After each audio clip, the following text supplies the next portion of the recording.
right. Hi, friends. I'm going to walk you through the plan for today. As you can see, we are going to be focusing on the role of the United States in the war in Europe.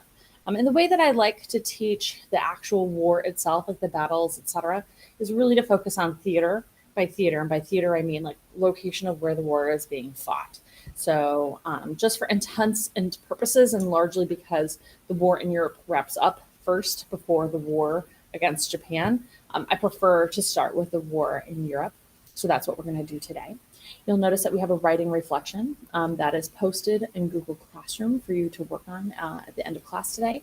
And then your propaganda poster assignments. You will be receiving a handout. It's a hard copy of the actual assignment.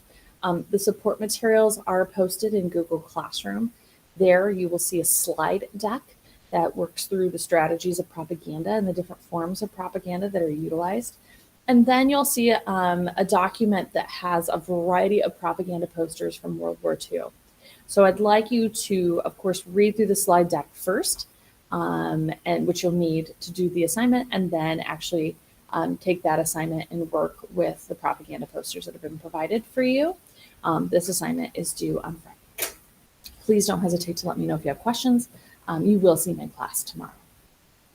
Okay. What I want to walk through is this essential question for today, the role that the United States plays initially in World War II. And as we chatted, I will be really focused on the war in Europe today. We'll continue with this topic tomorrow, so I want to let you know that we're not just sort of done after today. So let's do some quick review. First of all, we need to remember that there are two alliances in this war, the Allies and the Axis. The Allies include Britain, France, United States, and eventually the Soviet Union. You'll notice that France is in parentheses, and that's intentional because if we remember from from stuff last week, France was invaded by Hitler, and as a result, sort of the French government kind of falls and has to go into hiding. There's a resistance movement there, but largely the leader of France has to move. And so, much like other governments do. So I have them listed as an ally. Of course, they're an ally, but they're just not really able to occupy their own country at the time. And then there's the Axis powers, and the three we always focus on, of course, is Germany, Italy, and Japan. We've been talking about that through the process of this unit. So where I really want to take us to is kind of I'm going to back up a little bit. Over the course of last week, we looked at a variety of, I don't know if baby steps is the right word choice to think of, but sort of these ways in which the United States sort of evolves its involvement in World War II. And I gave you a handout about the Atlantic Charter, which are these war goals, right? What it is that FDR and Churchill can agree to, the parameters around what they want the world to look like when the war is over. It's kind of like the 14 points is kind of the best way to think about it, but with agreement from another leader. But as you know, Germany is invading into all parts of Europe, and as they take France, really all eyes are on Great Britain to be the last sort of stronghold in Europe. And meanwhile, I do think it's important to note that the Soviet Union is holding their own on what we call the Eastern Front. But out here on the Western Front, this portion of Europe, things are getting really intense.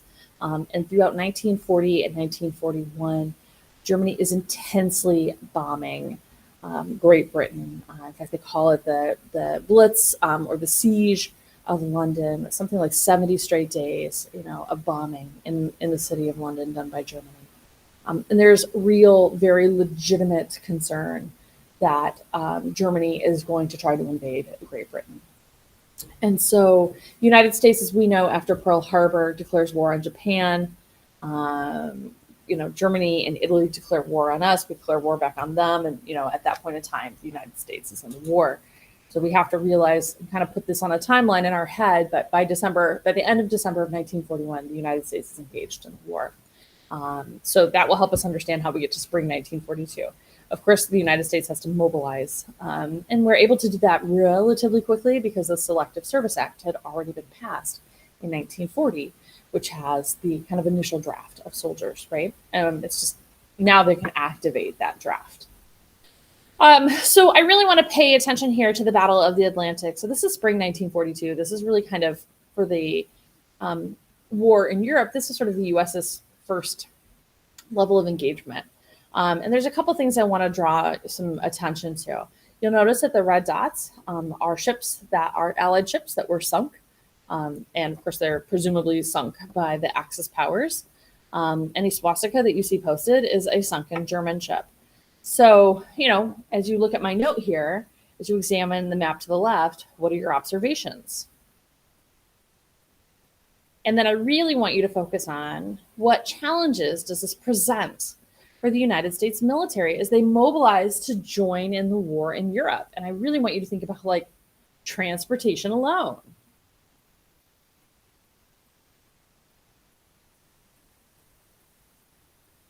I think the challenges that the United States is going to have is very logistical, right? How do they actually get from the United States to Europe in a way when you have this many attacks of Allied ships? Furthermore, I want to take a look at this map, right? And everything in red is the area of maximum Axis expansion by September of 1942, right? Think of it this way. This is all the places, everything in red is all the places that Italy and Germany have expanded into. Everything that's yellow is a neutral country.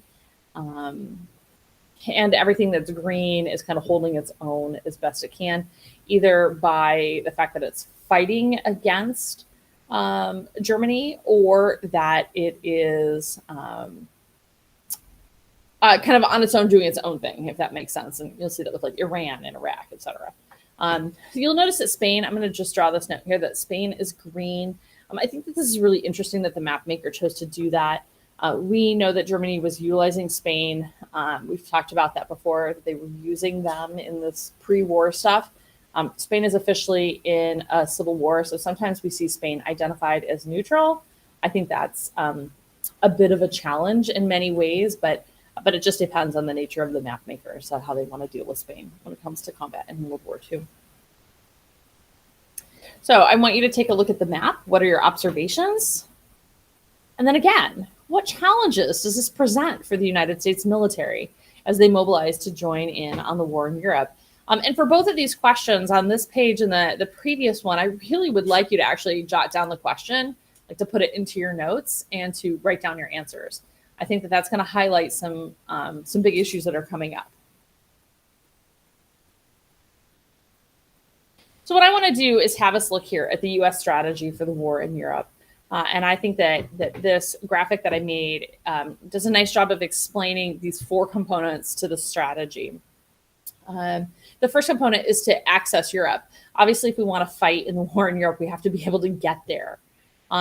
Two, and I'm going to read this way, right? So go back here and start looking at why that would make sense, that we need to be able to access Europe and why that might be a potential problem. Two, we need to be able to contain the spread of Axis power by reducing the land holdings of the Axis and to liberate those that are under its control.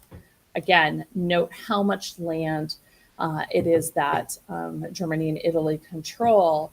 Being able to just limit those holdings and to liberate all of those countries that are under its control is absolutely a goal, because if you can remove German or Italian troops from those areas and liberate those regions, then that's, of course, one less place that you have to fight at, and perhaps a way to aid in the size of your military by increasing the size of your military by the liberated troops fighting with you.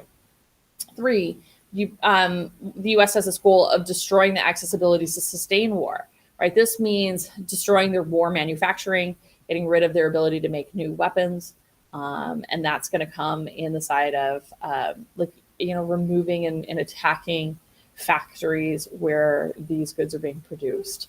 And then lastly, the physical combat to defeat the military, which is sort of your direct involvement in the war, hand-to-hand combat.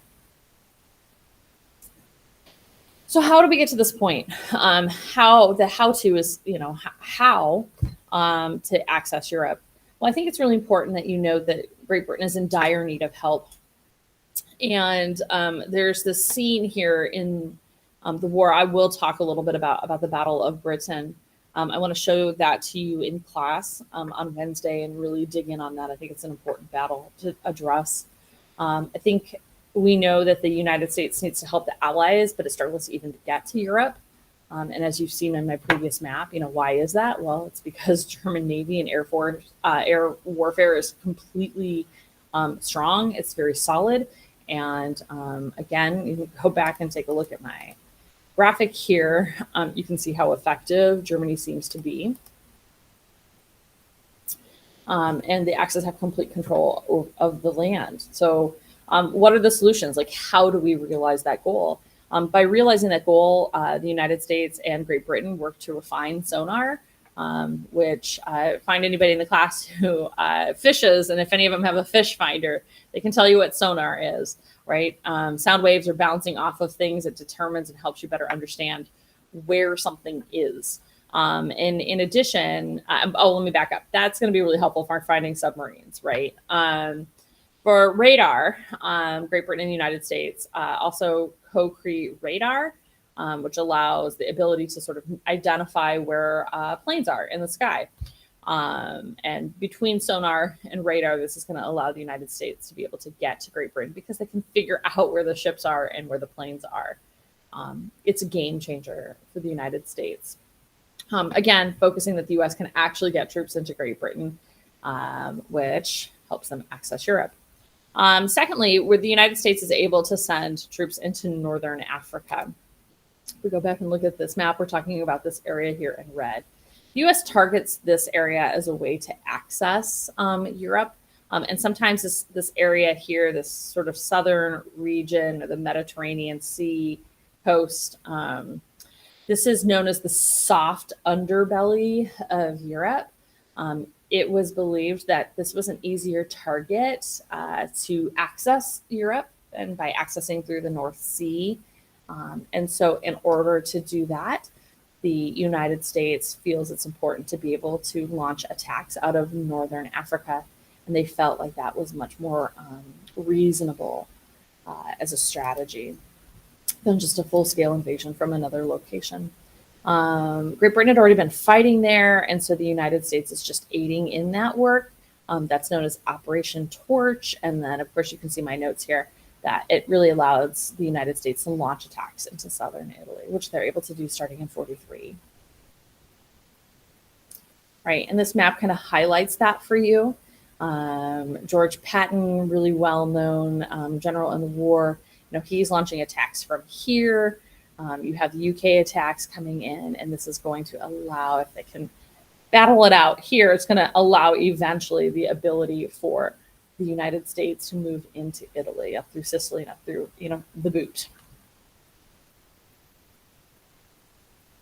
Which then moves us into, still is accessing Europe, is the invasion of Italy. Italy is considered the soft underbelly, as I have here in my notes. The U.S. thought that they had some capacity to actually turn the Italian population. Italy had been under Mussolini for at this point in time over 20 years, and they're really concerned about that. And things aren't getting so great in Italy. And after having a leader for over 20 years and your country feels like it's falling apart and not growing stronger, you can imagine that there's a little bit of tension within the country. And the U.S. thought that that might be something they could play upon.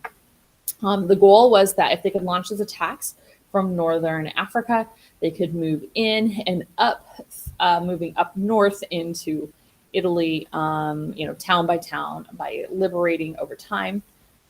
Much of that liberation, I think it's important to note, was done by the 442nd. Those are Japanese American troops. As I mentioned in class the other day, they are not allowed to serve in Asia, but they were allowed to serve in Italy. And they were really largely responsible for much of the liberation in Italy at that time. Italy is gradually liberated, but by the end of 1943, early 1944, they are liberated. And many of you may know that, like, Mussolini is deposed, and then he's captured, and then he's liberated himself, right? Like, there's this German mission to go pull him out of prison. They get him out of prison. He's caught again, and he's killed. But in process, Italy ends up getting liberated and flips in the war. The challenge with this scenario, if any of you know anything about Italian geography, is northern Italy is quite mountainous, right? It has a mountain range in the north. It's the Alps, which it shares with a lot of other countries. So it's really, really hard for the United States to be able to like pull tanks over the Alps. So there is some limitation, but at least liberating Italy allows the United States to be able to get more troops on their side, and then additional places from which they can launch attacks into Europe. And of course, they're able to control one of the three major Axis powers in the world. I want to stop there. I'm going to come back and talk about D-Day. I think we've gone through enough material today. You do have a written response I really want you to think about that's going to set us up well for tomorrow. When we come into class tomorrow, I'm going to have read your written responses. I want to make sure to be able to comment on a few of them in class. I'll show you some video about the Blitz in Britain. We'll talk a little bit more about the attacks in Northern Africa and Operation Torch. And then we'll spend the bulk of our time kind of talking about D-Day. Okay. From there, we'll continue on with the war in Europe, and we'll move and kind of wrap that up probably on Thursday would be my guess. Please don't hesitate to let me know if you have questions. I'll be available and on my email, and I'll see you in class on Wednesday.